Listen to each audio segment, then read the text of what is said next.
Hey guys, we are back. We are about to cut our stove cover board. Again, Home Depot. It is a 1x6x12.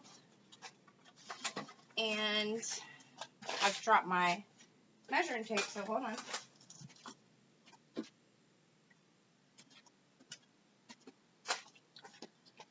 Okay, so this is going to be for a standard stove, which is a 30x22. You will get your measuring tape. Craftsman, comes from Home Depot. And what you're going to do is you are going to measure, got my Sharpie as well, you are going to measure from the end of here, and you put it into the camera. You'll start all the way at this end here, and then you will go to 30. When you get to your 30 mark, you're going to go ahead with your Sharpie, put you a line. Then I like to get it back up here, even, and you just keep adding 30. So next number is obviously 60. Let's get it back straight. Of course, things don't like to cooperate when you're filming. Okay, so now we're at 60. We're going to go on down to 90. And then after this, we're going to get to 120. And now, as I was about to say, at the 120 mark, you've got the actual stove cover. So now you've got to get your handles. So from 120, you will go down to 142, which gives it the 22 inches to give you the 30x22 cover. So now we're going to mark it at 142.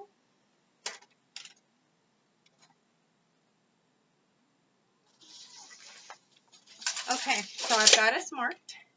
I am going to put this on pause, get this all set up. Definitely some shades on so I don't get wood in my eyes. It's terrible. And I'll be back in just a second so we can get this cut. Okay, y'all, got this all set up.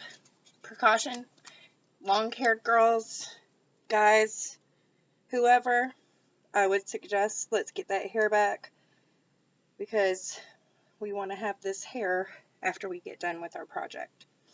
Okay, so as you can see, here is my saw. It is set up. I've got all my lines on my stove cover board, which again, 1x6x12. So biggest part is make sure it's as balanced as possible. Mark up your lines as good as you can with that blade. And I'm going to quit talking now, turn it on, and I'll pause it in just a moment. Probably help if I plug it up.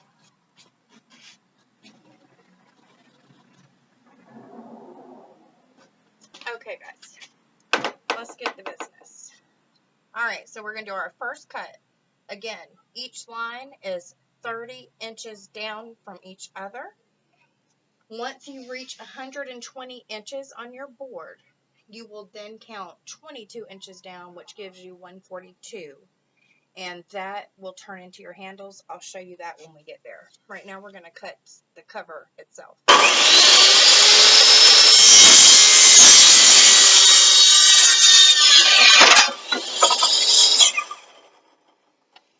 Sometimes that wood buckles. Just make sure. Just turn the saw off. It's fine. No harm, no foul. Keep on going.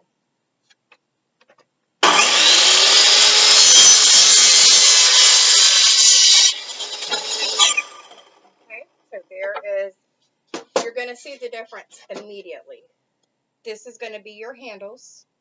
This is going to be part of your stove cover. But we're going to cut these down the center in a minute together.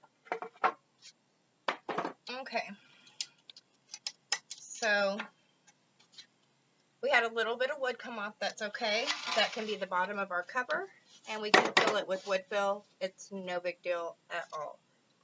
All right, we're going to do, we've got 2 more cuts to get done before we do the handles.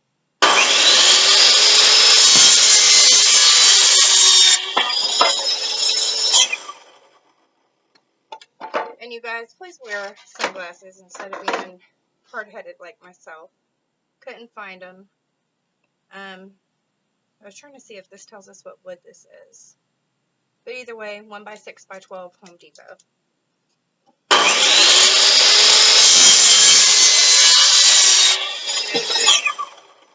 Alright, so now we've got our 1, 2, 3,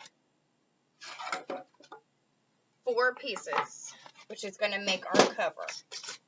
So I'm going to put this to the side and go grab our piece to make our handles.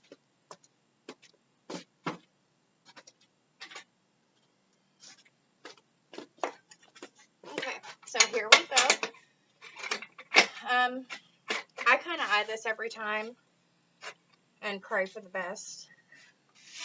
But just, you want to make sure, I've done this too many times, this has got to be completely straight or you're going to end up with one screwed up handle, and it's really very obvious. So just push this and kind of just slightly, real soft push. Once you get it to where you feel is the center, there's a knob here. Dang, let's get it back right. All right, there's a knob here. You push it down. That keeps it locked. And I actually see where this is going to be a problem. It's starting to curve a little bit. So just eye it. Make sure there's a lime green and a gray. Make sure it looks the same all the way down. It likes to do that at the end. I think we're good now. So we're going to get it on and get our handles.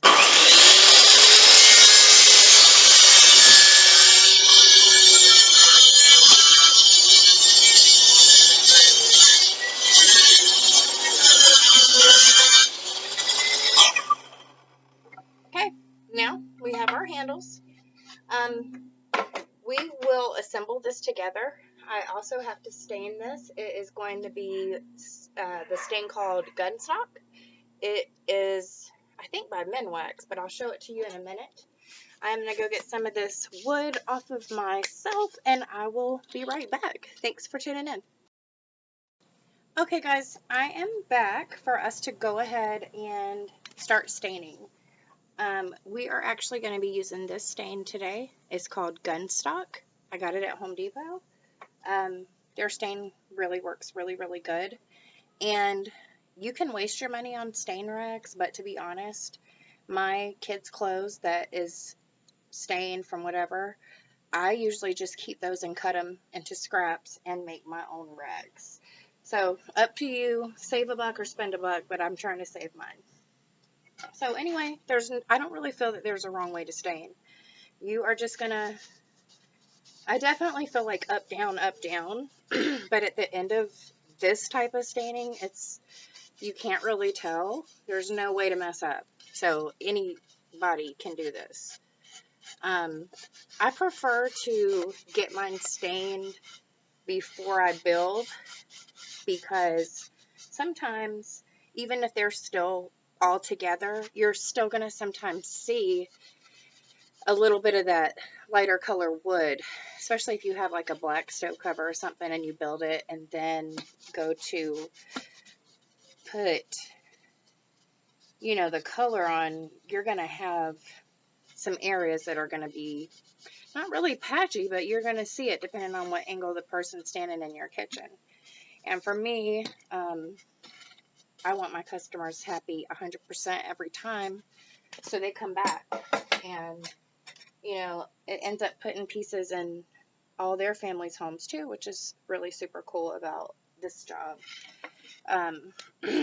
But again, just up and down. This was a color request from the customer. That's usually how I do my orders. I let them pick. It's super cool. Sometimes you'll get customers that let you just kind of do whatever you want, and that's really cool, because then you get to use your creative side, you know, versus, you know, doing what somebody saw on Etsy, which that's super cool too. I enjoy all of it, but it's really fun when you get to create your own item. So I'm sure you guys know I have multiple signs of all seasons and stuff that I've made, because I can't never decide which one I like best. Somebody sends in a new design and I want that one too.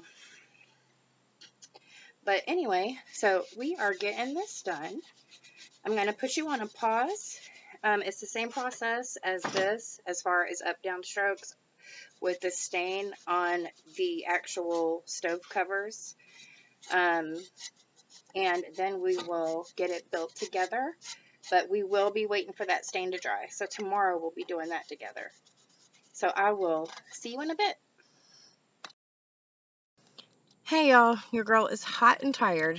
As you can see, we've got the red stove cover that is drying. I'll be customizing that tomorrow. I'll go live so you guys can see it. And then over here, we have what we've been working on. We have all of our pieces to the center of the stove cover, and then over here, the skinnier pieces, those are our handles. So tune in for part 2 tomorrow when we actually build it.